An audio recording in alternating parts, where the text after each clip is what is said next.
AP మంత్రి పార్థసారథి మీడియాతో మాట్లాడుతున్నారు. ఇప్పుడు లైవ్ చూద్దాం. నిన్ననే చూసాం, ఇందాక ఎవరో చెప్తా ఉన్నారు, వచ్చినాక అరెస్ట్ చేస్తామో 2 నెలల్లో అని చెప్పేసి.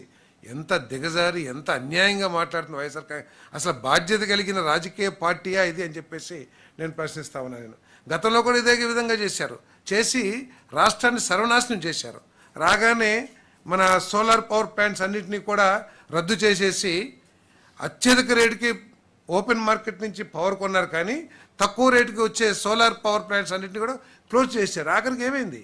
వారు చేసిన తప్పిదం మూలంగా 9,000 కోట్ల రూపాయలు పవర్ కొనుక్కోకుండా ఫ్రీగా ఆ సంస్థలకు చెల్లించాల్సిన దౌర్భాగ్య పరిస్థితి ఆ పార్టీ ప్రభుత్వం వైఎస్ఆర్ కాంగ్రెస్ ప్రభుత్వం చేసిన దాని మూలంగా ఈ రాష్ట్ర ప్రభుత్వం నష్టపోవాల్సి వచ్చిందని కూడా ఈ సందర్భంగా తెలియజేస్తాను. అంటే అసలు వైఎస్ఆర్ కాంగ్రెస్ పార్టీ ఏం ఆశిస్తుంది? ఎక్కువ మంది పిల్లలకి గవర్నమెంట్ సీట్లు తగ్గకూడదనా, లేకపోతే పేదవాళ్ళకి మెరుగైన వైద్యం అందకూడదని చెప్పేసి వాళ్ళు ఆశిస్తున్నారా? లేకపోతే ఏమిటి వాళ్ళ ఆశయం? ఇక్కడ చెప్పాల్సిన అవసరం ఉంది. మీరు ఏదైతే నిర్దేశించారో, ఎన్ని సీట్లు అయితే ప్రైవేట్ కాలేజీల్లో మీ ప్రభుత్వ నిర్ణయం మూలంగా ఆంధ్రప్రదేశ్ పిల్లలకి సీట్లు లభిస్తాయి అనుకున్నారో, వారికంటే ఎక్కువ ఈ ప్రభుత్వంలో ఇచ్చే విధానం మూలంగా సీట్లు లభించబోతా ఉన్నాయి. సో దానికి మీకు కడుపుమంట అని అడుగుతా ఉన్నాను నేను.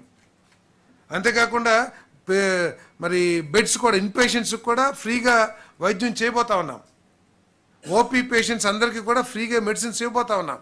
కానీ ఈ విధంగా మాట్లాడితే ఒకసారి చెప్పిన బుద్ధి రాకపోవటం అనేది చాలా శోచనీయం.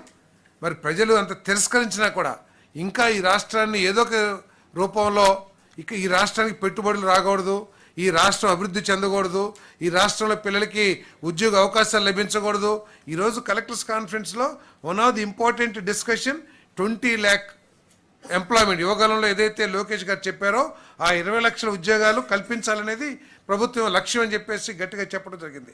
ఇప్పటికీ 18 నెలల కాలంలో దాదాపు 4 లక్షల మందికి ఉపాధి అవకాశాలు, ఉద్యోగ అవకాశాలు లభించాయని చెప్పేసి కూడా చాలా క్లియర్గా ఫిగర్స్ చెప్పడం జరిగింది. ఏ ఫ్యాక్టరీల్లో ఏ రంగాల్లో వచ్చినాయి కూడా చాలా సాధారణంగా చెప్పారు. సో ఇవన్నీ సాధించకూడదని, ఇవన్నీ రాష్ట్ర ప్రజలకు అందకూడదని వైఎస్ఆర్సీపీ కుట్ర చేస్తుందని చెప్పేసి మనం చేస్తాం.